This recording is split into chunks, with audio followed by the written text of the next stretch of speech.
Alors, merci beaucoup, messieurs, dames, vous êtes ici. Bonjour à vous tous. Et donc, je vais vous présenter l'Enlighten, qui est la machine, en fait, la surjeteuse la plus simple au monde à utiliser.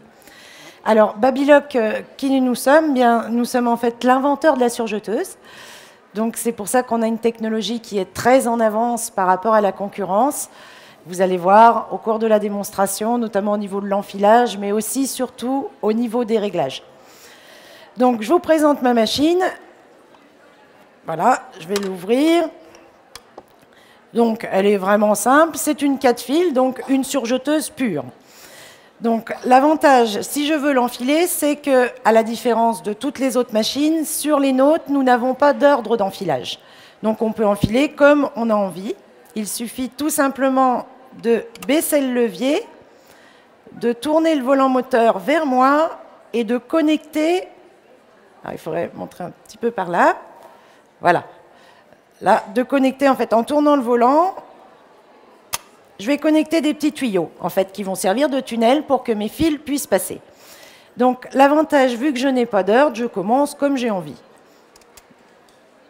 Ici, par exemple, là, je commence par un boucleur. Donc, je mets mon fil dans le petit trou. Je laisse une grande longueur parce que la machine va aspirer le fil. J'appuie. Et voilà, la machine est enfilée. Donc, on a tout fait et on est sûr, surtout, qu'il n'y a pas d'erreur. Après, au niveau de la façon de passer les fils, en fait, après les boucleurs, ça, on s'en fiche complètement. Ça peut être au-dessus, en dessous, il n'y a vraiment pas d'ordre, hein. On fait comme on veut. On les met simplement sous le pied. Donc, deuxième boucleur, eh bien, c'est le deuxième petit trou qui se trouve juste à côté. Hop, dans le petit trou ici. J'appuie sur mon bouton et voilà, la machine est enfilée. Alors, c'est une surjeteuse qui accepte tous les types de fils, les fils en laine, les fils mousse, les fils invisibles, les fils lurex, tout ce que vous voulez. Elle accepte tout sans aucun réglage. Donc maintenant, je vais passer aux aiguilles. Alors, pour les aiguilles, c'est très simple, ça se passe sur le dessus de la machine, tout simplement, comme une machine à coudre. Et même là, je suis assistée. Si je veux enfiler l'aiguille la plus proche du couteau, je vais déplacer mon curseur, appuyer. C'est un enfileur fixe, donc mes mains sont libres. Je n'ai pas besoin de tenir en même temps que je présente le fil. Ça, c'est un gros avantage. Comme ça, je suis sûre que la machine va prendre le fil. Donc, vous voyez, ça y est, j'ai enfilé mon aiguille. Maintenant, la dernière, tout droit. Hop, même passage, exactement. Je décale le curseur. J'appuie, je présente mon fil et je tire. Et voilà, elle est enfilée. Maintenant, au niveau de la présentation de la machine. Donc ici, comme toutes les machines, j'ai une longueur de point. Voilà, là. Donc on va piquer en général à 2,5. Puis plus le tissu va être épais, plus on va allonger son point. C'est la même logique exactement que votre machine à coudre. Et sur le dessus, là, j'ai la largeur du point. Je vais l'adapter aussi en fonction de l'épaisseur de mon tissu. En général, on pique à 2,5 au niveau longueur et sur une largeur moyenne, le M. On aligne le M face à la petite flèche. Si je veux fermer ma machine, je ne peux pas si je n'ai pas déconnecté les tuyaux. Donc ça, c'est bien, c'est une sécurité, comme ça on est sûr, au moins, on ne fait pas d'erreur. Hop, et on ferme. Sur le côté là, vous avez un sélecteur de points ABCD qui va nous proposer toutes les différents montages en fait, que peut proposer une surjeteuse, mais sans aucun réglage. Par exemple, si je travaille en 4 fils et que je veux assembler, je vais positionner mon sélecteur sur le A. C'est tout. Je vais pouvoir piquer n'importe quelle matière, ce sera toujours impeccable, sans aucun réglage. Parce que comme vous l'avez constaté, si on regarde le haut de ma machine, je n'ai pas de bloc de tension, comme ont toutes les surjeteuses. Nous, on n'a rien. Ma machine fonctionne par débit de fil et non par tension de fil. La tension de fil, c'est un frein sur le fil qu'on doit régler en fonction des tissus que l'on pique, alors qu'une Babylock fonctionne par débit. C'est elle qui va distribuer le débit de fil en fonction de l'épaisseur du tissu et du point que j'ai choisi. Elle est entièrement mécanique, donc tout est en métal. Il n'y a pas de danger qu'on ait un souci électronique. Il n'y en a pas. C'est entièrement mécanique. Et les boucleurs sont surdimensionnés. C'est pour cette raison que je peux adapter tous les types de fils, dont des fils en laine, des fils câblés, tout ce qu'on veut. Hein. Alors on va commencer. On va assembler les tissus qu'on adore. Ceux-là sont vraiment superbes. Voilà. Je prends des tissus en fait qui ne sont pas faciles à piquer parce qu'au moins ça vous prouve ce que ma machine est capable de faire. Donc là, je positionne mes deux tissus. Hop, je baisse le petit pied. Et maintenant, on est parti. On va donc assembler. Donc c'est pour ça que je me mets sur 2 épaisseurs. Le 4 fils sert à assembler. Donc la machine rase.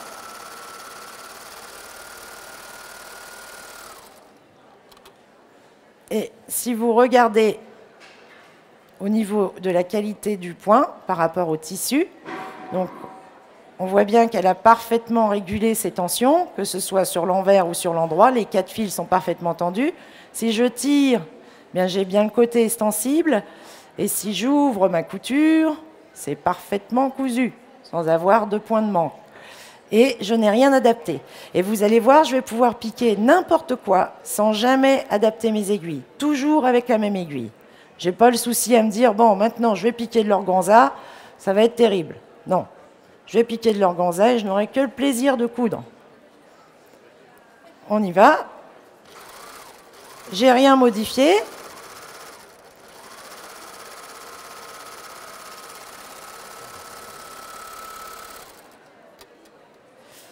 Et voilà.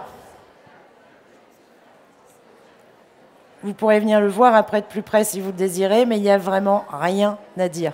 Rien à reprocher, c'est toujours nickel.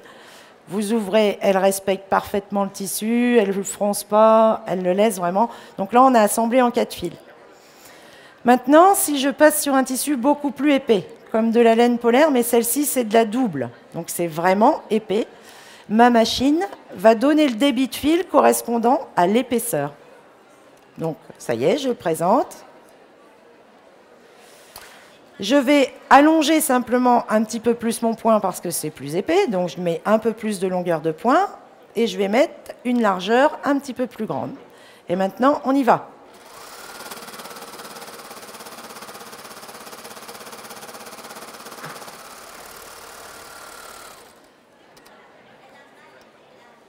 Et voilà le résultat. Si vous regardez à l'extrémité, on s'aperçoit que la machine a conservé le moelleux du tissu parce qu'elle a donné le débit de fil par rapport à l'épaisseur. Donc, elle ne me l'écrase pas. Si on achète ce genre de tissu, c'est qu'on a envie justement de l'aspect douillet, eh bien, on le conserve. Elle ne l'a pas aplati. Alors que juste avant, sur un organza, bah, bien sûr, elle l'avait parfaitement serré. C'est ça qui est génial, c'est qu'on peut sauter du coq à l'âne au niveau des matières, on s'en fiche, la machine va toujours nous suivre. Maintenant, je vais prendre un autre type de tissu, alors celui-là, génial. On prend, et vous voyez, je ne prends aucune précaution, il n'y a rien à prendre comme précaution. Votre machine, elle vous suit. Vous pouvez être sûr d'elle à 300%, elle vous suit toujours. Alors, je resserre mon point à 2,5, je remets une largeur moyenne et j'y vais. Juste avant, j'étais quand même sur une double polaire. Hein.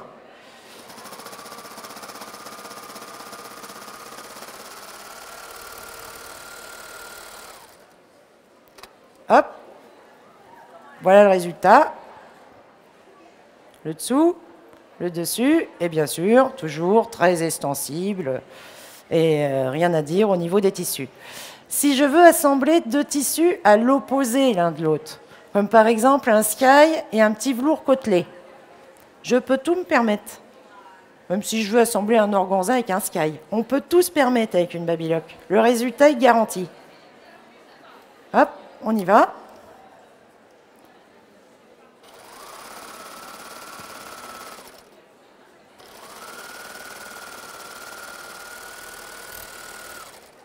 Alors, on a un petit bac de récupération de déchets normalement, hein, mais là, vu pour la télévision, j'ai dû me mettre un petit peu plus loin. Donc, vous voyez, j'ai assemblé un sky avec un velours, et les deux sont toujours parfaitement respectés. Le point, que ce soit sur le sky ou bien sur le velours, c'est impeccable. Voilà, c'est ça que j'adore sur elle, c'est qu'on peut tout se permettre de faire sans avoir le souci à se dire comment j'adapte mes tensions. On ne les gère pas et on peut faire ce qu'on veut.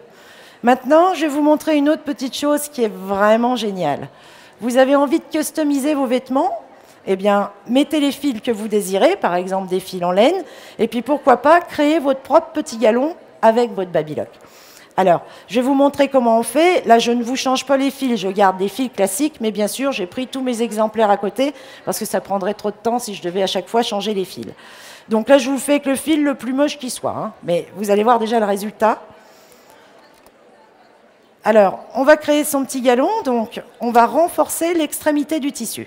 On imagine qu'on veut faire une petite robe, puis au lieu d'avoir à l'extrémité de la robe un point droit traditionnel, ou bien un point de recouvrement, ou bien rouloté, on n'a pas envie de ça, on a envie de son galon. Alors on y va, on va le créer. On resserre le point sur le 1 et on met la plus grande largeur. Et le premier passage, ça va nous servir à consolider l'extrémité du tissu. Donc on y va. Et vous voyez, je touche toujours à rien, hein, je reste toujours, sauf ma longueur et ma largeur, mais ça, c'est ma façon de vouloir voir le point. Mais dans tous les cas, même si je me trompe au niveau de ma longueur et de ma largeur, ce sera toujours beau. Parce qu'une Babylock, c'est toujours nickel. C'est elle qui donne le débit de fil. Alors, on y va. Là, je consolide. Hein. Alors, ça va me faire un point très, très serré. Parce que c'est là-dessus que je vais accrocher mon galon. Et je fais raser ma machine pour que l'extrémité soit nickel.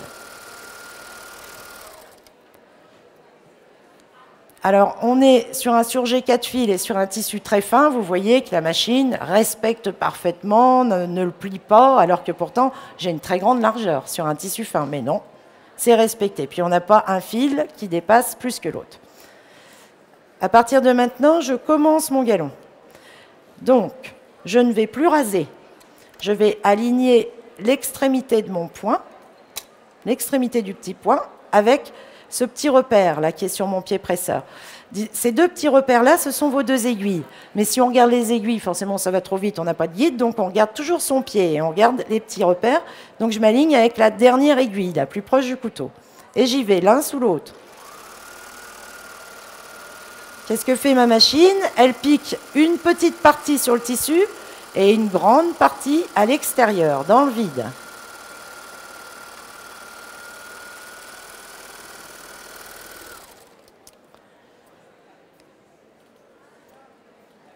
Résultat, vous avez en fait une partie, toute cette partie-là, ce n'est que du fil. Si maintenant je veux piquer uniquement sur le fil, les surjeteuses refusent catégoriquement de piquer que sur du fil. Une Babylock, elle, fonctionne avec un capteur mécanique d'épaisseur. Pour elle, le fil, c'est une épaisseur, donc elle accepte.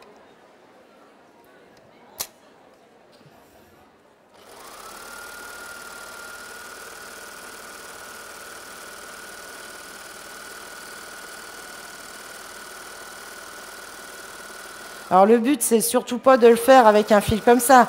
Le but, c'est de mettre des fils mousse, des fils métalliques, des fils en laine. Bien sûr, c'est pour créer votre galon, donc il faut qu'il soit le plus beau possible. Des fils à broder, parce qu'elle accepte tout, hein. Les fils à broder des machines à coudre. Bon, voilà le résultat avec un fil vraiment archi basique. Mais déjà, on voit qu'on a quelque chose qui, voilà, qui est vraiment mignon. Maintenant, je vais vous montrer la même chose, mais si on change la qualité des fils. Là, par exemple, ça, c'est plein. C'est plein par rapport à celui-ci qui est très aéré, parce que là, en fait, j'ai pris du gros fil mousse. Celui-ci, c'est un fil en lurex, un autre. Bon, il y a tous les styles, en fait. Hein. Vous voyez, vous pouvez faire votre petit, c'est sympa aussi. Si on veut faire les extrémités, par exemple, un petit chemisier, on veut faire le bas du chemisier, ben on peut créer son petit galon comme ça, qui est vraiment original. On ne l'a pas acheté, on l'a fait avec notre machine et c'est piqué uniquement sur le fil. Ou alors, on peut être très fantaisiste et puis, voilà, là, on a vraiment le gros galon, hein, on fait ce qu'on veut. Et si vous mettez de la laine, vous aurez un galon en laine. Il suffit de passer sur notre stand et là, vous allez voir, j'ai réalisé plein de tableaux avec tous les types de galons, tous les types de fils et on se rend compte que, après, c'est votre imagination. Hein. Elle, la machine, elle vous suit. Et elle vous suivra toujours. Ça, c'est vraiment important. Vous pouvez lui faire confiance, elle est mécanique, elle vous suit. Et puis, elle a une grosse mécanique. Hein. Quand on regarde l'intérieur de la machine, on se rend compte que c'est tout en métal. Donc, on fait son entretien soi-même, on graisse sa machine soi-même. Ça aussi, c'est important. On passe son aspirateur, hop, parce qu'il faut la nettoyer, c'est très, très salissant, par contre. Et vous voyez que vous avez accès à tout. C'est pour ça qu'elle s'ouvre entièrement. Alors, maintenant qu'on a créé le petit galon, on va faire le haut de la jupe. Pour une poupée Barbie, hein. Celle-là, ça va vraiment être tout petit. On y va. Alors, sur le côté ici, j'ai un levier. Si je lève mon levier et que je le mets sur le 2, je demande à ma machine de me réduire cette pièce de tissu de moitié. Il n'y a rien à dérégler, il y a juste à positionner votre levier où vous voulez. Par exemple, vous voulez 1,5 fois de fronce, eh bien vous mettez sur 1,5 fois. Vous faites 90 de tour de taille, vous mettez 140 de tissu, 1,5 fois, elle va vous le réduire à 90. Et c'est obéissant vraiment. Il y a des grosses griffes d'entraînement, donc elle obéit, il n'y a pas de problème. On va sur le 2, et bien sûr, quand on fronce, on allonge toujours le point au maximum. Donc on suit toujours la même façon de faire, sauf qu'on ne dérègle rien. On y va.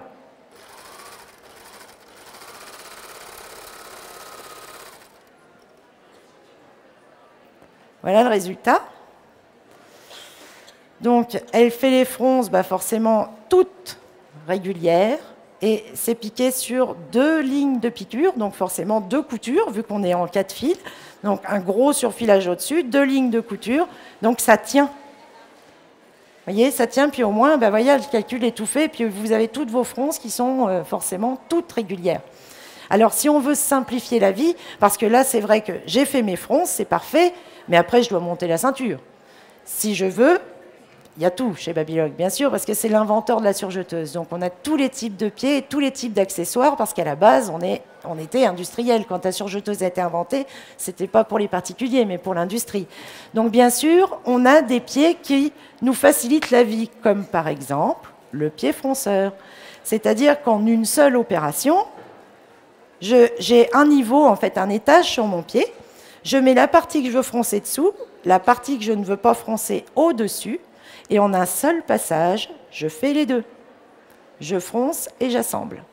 Donc ça, c'est vraiment aussi génial, parce que le risque que vous avez sans mettre votre pied fronceur, c'est que, bon, vous avez parfaitement froncé, ça c'est régulier, il n'y a pas de problème. Mais quand vous allez piquer votre ceinture, vous risquez à nouveau de, malheureusement, décaler vos fronces. Alors que si vous mettez le pied fronceur, ça n'arrivera jamais, parce que les deux sont faits en même temps. Donc on peut simplifier la vie. Je vous parle de celui-ci, mais il y a le pied passe-poil, il y a le pied pose élastique, il y a tout un tas de pieds pour se faciliter la vie. Mais on peut tout faire sans aucun pied, mais ça demande plus d'opérations. Alors maintenant, on va passer en 3 fils. Donc je vais supprimer une aiguille. Alors là, c'est bien aussi, si on regarde la machine, des vraies vis. Et surtout, des fenêtres, pour visionner la tête de nos aiguilles et savoir si on a positionné l'aiguille à la bonne hauteur.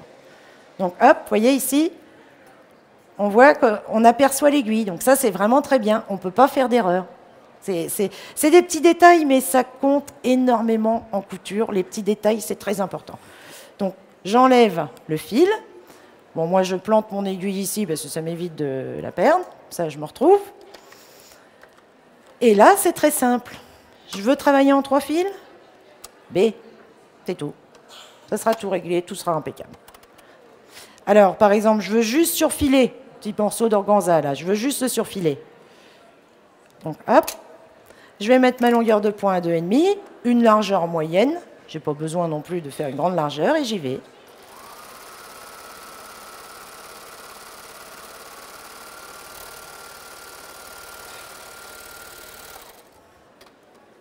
Et voilà la qualité du surfilage. Vous voyez, c'est immédiatement adapté sur G3 fils, j'ai eu rien à toucher. Et là, je suis sur un organza. Donc, ce qu'il y a de plus dur à faire, c'est ces matières-là que les machines ne les aiment pas bien. Ça marche sans aucun problème. Si maintenant, j'ai envie, par exemple, de mettre un gros fil, parce que je veux faire un sac en sky, et j'ai envie sur l'avant de mettre une poche, et au lieu de prendre ma machine à coudre et de plier, puis de faire mon petit ourlet, j'aurais envie de mettre un gros câblé. Mais vraiment un gros câblé, c'est du numéro 12. C'est un très gros fil. Si vous faites ça sur votre surjeteuse, vous allez complètement la déséquilibrer. Et puis en plus, il va falloir lui faire accepter un gros fil comme ça. Sur une babylock, on pose et on pique. Enfin, on pose. Elle enfile. Hein. Alors, vu que je n'ai pas d'ordre d'enfilage, bah, pas de problème. Je peux laisser mes fils enfiler et simplement, j'enlève celui que je ne veux plus. Celui-ci. Pour enlever les fils, vous devez toujours le faire au moteur. C'est bien plus pratique et vous êtes sûr qu'elle va vous les donner. Parce qu'il ne faut pas oublier que la surjeteuse, elle est constamment en formation de points. Donc si vous tirez sans le moteur, c'est pas bien. Vous risquez de la contrarier alors qu'elle est en formation de points. Donc vous le faites toujours au moteur et comme ça, elle vous le donne. Alors, je vais donc enfiler cet énorme fil. Je baisse le levier. Je connecte mes tuyaux. Elle est prête.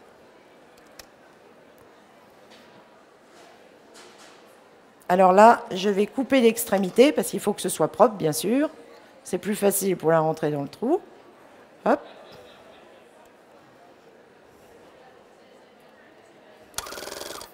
Voilà, c'est enfilé. On ferme. Et là, par exemple, je vais prendre un sky et je vais faire directement une finition avec un gros fil sans rien toucher. C'est ma machine qui va réguler toute seule. Je resserre mon point parce que je veux comme un point de bourdon. Hein. Donc je resserre ma longueur de point et on est parti.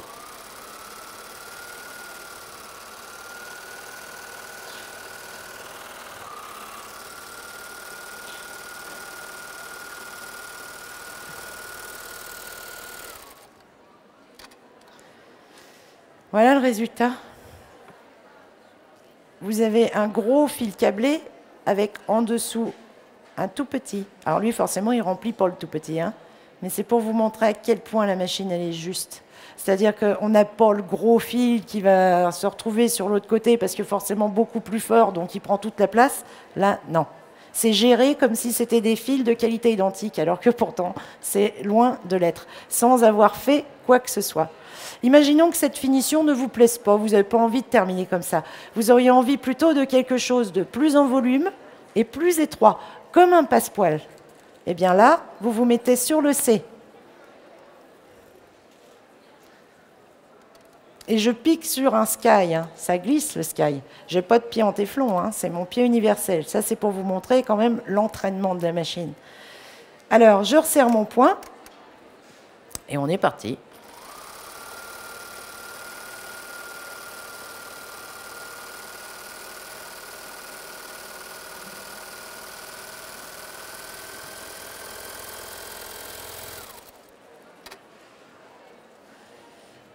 Voilà le résultat. Donc là, on a en fait quelque chose en volume, forcément parce que j'ai un gros fil. Forcément, je ne l'ai que sur l'endroit parce que j'ai choisi un seul boucleur. Mais si vous voulez un effet recto-verso, il suffit tout simplement de mettre deux grosses bobines. Vous mettez un deuxième gros câblé ici, et là, vous avez l'effet recto-verso. C'est tellement propre et tellement nickel qu'on a même l'impression que c'est acheté. Vous voyez, on ne peut pas faire de différence. C'est tellement beau.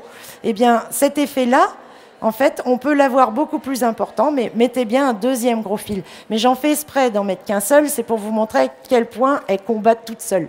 Sans l'aider, sans rien toucher, elle fait bien. Le fil supérieur reste bien au bon niveau. Et puis le tout petit, bah, lui, il ne bouge pas, il reste en dessous, alors que pourtant, il est beaucoup plus faible.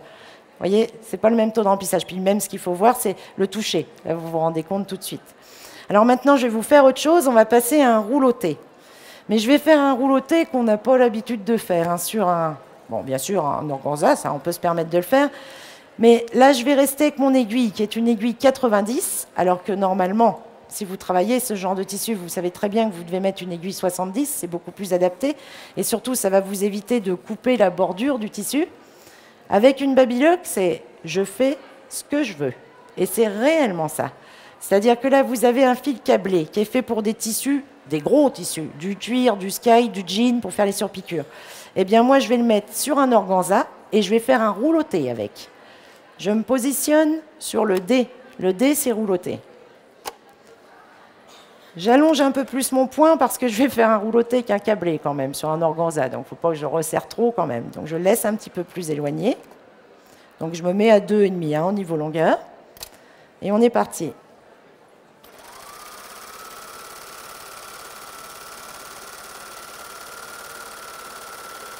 Vous avez remarqué qu'à chaque fois que j'entreprends quelque chose, c'est pas la peine de faire un essai avec une Babylock, ça sert à rien. L'essai, il sert strictement à rien, ça marche tout de suite, tout de suite. Voilà la qualité du point. Donc c'est un tout petit rouloté. Vous voyez comme il est mignon, en plus ça fait comme une petite broderie. La machine ne coupe pas du tout alors qu'on a une aiguille 90. Et j'ai piqué l'organza avec un fil câblé. Normalement, qu'est-ce que ça fait? Un gros fil comme ça, je peux vous dire que l'organza, il fronce. Hein. Eh bien là, non, c'est une Babylock qui a piqué. C'est ça, Babylock. C'est vraiment la liberté. Et quand on aime la couture, bah, c'est le top. Parce que vraiment, ça répond à tout. Et puis, il n'y a pas de limite. Donc, c'est votre inspiration. Vous avez envie, par exemple, de faire des petites poches, puis être original, eh bien, coupez des bandes, vous faites des roulotés sur n'importe quoi, n'importe quelle matière, vous les tressez, puis hop, vous appliquez. Vous voyez, vous pouvez tout faire. Parce qu'elle vous suit, la machine. Donc, vu qu'elle vous suit, bah, il n'y a plus qu'à réfléchir, puis à se dire, tiens, qu'est-ce que j'ai envie de faire? Mais il n'y aura plus du tout le fait, non, je ne vais pas acheter ce tissu-là parce que ce sera trop dur. Et c'est vrai que combien de fois on n'a pas acheté de tissu parce qu'on se dit, ça ne sert à rien. De toute façon, j'aurais trop de mal à le piquer. Une Babylock, c'est j'accepte tout. Et elle accepte tout réellement. Et c'est pour ça qu'on les aime tant. Alors là, je vous ai montré cette petite chose-là, mais vous pourrez venir voir de près. Hein. Vous avez vu que je règle rien. L'avantage que je puisse tout faire, par exemple dans le cas d'un organza, c'est que non seulement j'ai mis un fil câblé, mais en plus, ça m'a raidi. Donc, en fait, au lieu de passer, je peux le faire, on peut faire tout ce qu'on veut avec elle, hein, mais ça m'évite de mettre, par exemple, un petit fil, vous voyez, un petit fil de pêche ou un fil en cordon qu'on a comme rôle de raidisseur. On n'a pas besoin. Elle accepte de le faire avec un fil câblé. Ben, le rôle de raidisseur, on l'a, hein, vous voyez, sans avoir rien fait du tout. Mais au moins, bon, après, vous voyez, si vous avez envie de le faire, vous le faites, vous pouvez tout faire. Donc après, il suffit, comme je vous ai dit, d'avoir de l'imagination. Alors, vous voyez, jusqu'à maintenant, je vous ai fait une démonstration vraiment basique sur cette machine, et je suis restée en position overlock. Overlock, c'est tous les types d'assemblages qu'on peut faire avec une surjeteuse. Mais si vous levez le levier et que vous la mettez sur le wave, alors là, c'est typique à Babylock, c'est un point typique à nous, c'est un point génial. Bien sûr, toujours pareil en fonction des fils que l'on met, c'est toujours pareil. Alors, par exemple, j'ai fait cette petite trousse. Et vous voyez la fermeture à glissière, je l'ai posée avec un wave. C'est-à-dire que là, j'ai mis des énormes fils et j'ai posé ma fermeture avec un wave. C'est ça, le wave. Donc, ça peut être, par exemple, dans le cas de la décoration, comme ça, poser une fermeture avec, mais ça peut être... Vous avez un t-shirt, il est trop long, et puis... Si vous piquez votre t-shirt au point droit avec la machine pour le raccourcir, ça va se voir, ça va faire un petit peu accordéon. Oubliez, faites un wave. Parce que là, ça suit le t-shirt, ça ne le déforme pas. Et je vous ai mis deux couleurs différentes. Vous voyez, on le voit à l'extrait. J'ai mis deux couleurs, un blanc, un gris. Mais si vous voulez que ce soit le plus discret possible, pas obligé de mettre deux couleurs, hein, mettez deux blancs.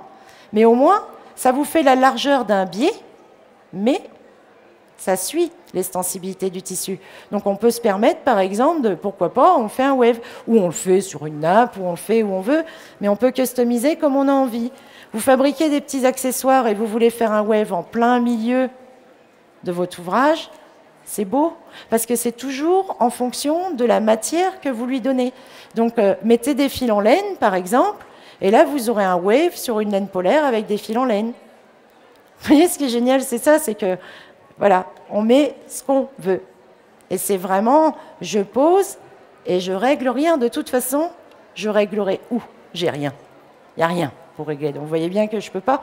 Et l'avantage, c'est ça, c'est on entreprend et on réussit. Et ça, c'est vraiment génial. Donc vous avez la possibilité de faire un wave en plusieurs tailles. Soit vous le faites très large, d'une largeur de 7 mm et demi. Il suffit tout simplement de toucher à votre largeur de point. Et en fonction de la largeur que vous sélectionnez, le wave correspondra à ça. C'est-à-dire que si je me mets, par exemple, en position C pour mon wave, eh bien là, j'ai exactement comme un passepoil. Je n'ai pas pris mes échantillons là, il faut venir les voir sur le stand si vous voulez les voir. Et là, ça ressemble exactement à un passepoil, c'est en fonction des fils qu'on lui donne. En général, quand je fais ça, je mets toujours des fils coordonnés. Comme ça fait très dur, alors on a l'impression d'un passepoil vraiment... dur.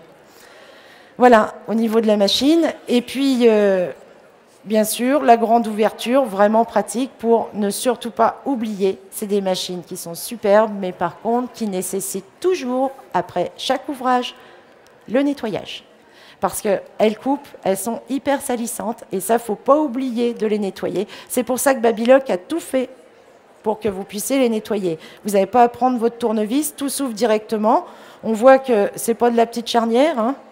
On voit que c'est quand même de la grosse charnière en métal, vous voyez, sur le côté, donc c'est prévu pour, c'est vraiment prévu pour ça, et il faut le faire. Et quand ça s'ouvre comme ça, moi, personnellement, quand je nettoie ma machine, je prends mon aspirateur, je mets le petit suceur plat, hop, et je l'aspire, ça craint rien. Il n'y a pas d'électronique, ça craint rien du tout, et puis comme ça, ma machine est toujours propre. Et si elle est propre, bon, vous faites tout ce que vous voulez. Elle vous suivra toujours. Voilà, ben, je vous remercie beaucoup d'avoir participé. Merci beaucoup.